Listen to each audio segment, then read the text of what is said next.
Há eguns de pessoas conhecidas e eguns que vieram da África, do tempo dos escravos, eguns patronos de cidade, de reino. O Lobojô é um abá, ele é patrono de uma cidade inteira. Já Babaojô é o egum de uma pessoa conhecida, o pai de Dona Saló.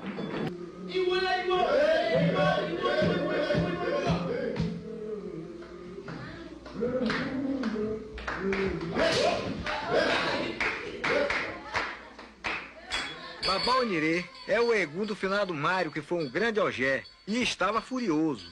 O nosso culto é um culto aos mortos. Então nós estamos cultuando os nossos antepassados, nossos ancestrais.